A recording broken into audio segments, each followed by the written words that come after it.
ఈరోజు దేవుని మాట ఆహార సువార్త గ్రంథము 19వ అధ్యాయము 26, 27 వచనాలు. యేసు తన తల్లియు తాను ప్రేమించిన శిష్యుడును దగ్గర నిల్చుండుట చూసి, అమ్మా, ఇదిగో నీ కుమారుడని తన తల్లితో చెప్పాను. తరువాత శిష్యుని చూచి, ఇదిగో నీ తల్లి అని చెప్పాను. ఆ గడియ నుండి ఆ శిష్యుడు ఆమెను తన ఇంట చేర్చుకొనెను. ప్రియమైన దేవుని మాట వింటున్న నా సహోదరి సహోదరులారా, యేసయ్య సిలువలో పలికిన 3వ మాట. ఆయన తల్లి 9 నెలల్లో ఆయన తల్లి ఎవరు? మరియమ్మ. 9 నెలలు గర్భాన్ని మోసి కన్న తల్లి. ఆ తల్లి ఆ సమయంలో ఎంతో వేదన చెందుతూ బాధపడుతూ తల్లడిల్లుతున్న పరిస్థితిని దేవుడు గమనించాడు. అంత బాధలో కూడా తన తల్లిని చూశాడు. ఆయన తల్లిని చూసి ఏం చేశాడు? కుమారుని యొక్క బాధ చూడలేక ఎంతో విలువలాడుతున్న పరిస్థితిలో తల్లి ఉంది. తన బాధను, తన పరిస్థితిని, తన వేదను, తన కన్నీటిని చూసి దేవుడు ఏం చేస్తున్నాడంటే, యోహాను సువార్త 19వ అధ్యాయం 26, 27 వచనాలు. యేసు తన తల్లియు తాను ప్రేమించిన శిష్యుడును దగ్గర నిల్చుండుట చూచి, వారిరువురు, తన శిష్యుడు, దేవుని యొక్క శిష్యుడును తల్లి కూడా ఇరువురు ఎక్కడ నిల్చున్నారు? దగ్గరగా నిల్చున్నారు. నిల్చుండ చూచి, అమ్మ, ఇదిగో నీ కుమారుడని తన తల్లితో చెప్పాను. అదే రీతిగా శిష్యుని చూచి, ఇదిగో నీ తల్లి అని చెప్పాను. ఆ గడియ నుండి ఆ శిష్యుడు ఆమెను తన ఇంట చేర్చుకొనెను. ఇక్కడ కుమారుని యొక్క లోటు తల్లికి తీర్చాడు. తల్లి లేని లోటును కుమారునికి తీర్చాడు. ఈ శిష్యునికి ఎవరూ లేరు.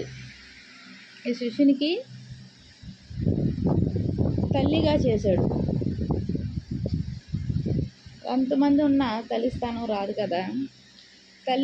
తల్లిని తల్లిగా అక్కడ బంధాన్ని ఏర్పరిచాడు దేవుడు. ఆ శిష్యుడు ఆమెను తన ఇంట చేర్చుకున్నాడు. మరి దేవుడు సిలువలో కూడా అక్కడ ఉన్న ప్రతి ఒక్కరిని చూసి వారికి ఎంతగానో సహాయం చేస్తూ, ఎంతగానో ఓదార్స్తూ ఎన్నో కార్యాలు చేశాడు. ఆ సమయంలో కూడా నిన్న చూసాము సిలువలో 2వ మాట, ఒక దొంగను తన రాజ్యంలో ఉంచాడు, తన ప్రార్థన ఆలకించాడు.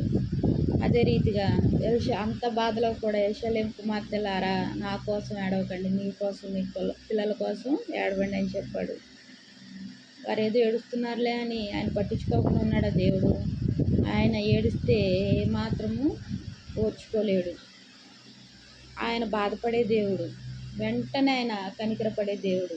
ఏమని చెప్పాడు? మీకోసం, మీ బిడ్డల కోసం ఏడవండి అని చెప్పి ఓదార్చాడు. మరి ఇక్కడ తల్లి కుమారుల బంధాన్ని ఏర్పరిచాడు. ఎంత గొప్ప దేవుడు మన దేవుడు. ఆ దేవాది దేవుడు నిత్యము మనము ఆరాధిస్తూ, స్తుతిస్తూ, ఆ త్యాగాన్ని మనం గుర్తు చేసుకుంటూ జీవిస్తే మన జీవితాలు ధన్యమవుతాయి. దేవుని వందనాలు ప్రార్థన చేస్తున్నాం. మహాప్రేమ గల తండ్రి, కృపగలైన నీకు ఎన్నో వందనాలు, స్తోత్రాలయ్యా. సిలువలో నువ్వు చేసిన కార్యాన్ని బట్టి వందనాలు చెల్లించుకుంటున్నానయ్యా. నువ్వు మా మేలు నిమిత్తం, మా ప్రయోజన నిమిత్తము తండ్రి, మా జీవితాలు మార్చడం నిమిత్తం ఈ లోకానికి వచ్చి సిలువలో కాచిన రక్తదారులను బట్టి వందనాలయ్యా. ఈ విలువైన రక్తంతో కొనుక్కొని మాకు రక్షణను దయచేసిన దేవా, నీకేమి రుణం తీర్చుకోగలమయ్యా? ఏమీ లేని వారు చేసిన త్యాగాన్ని బట్టి వందనాలు చెల్లించుకుంటున్నా ప్రభుని ప్రియరక్షకుడు యేసుక్రీస్తు వారి నామంలో అతి వినయంగా బ్రతిమలాడి వేడుకుంటున్నాను తండ్రి. ఆమేన్. Praise lord.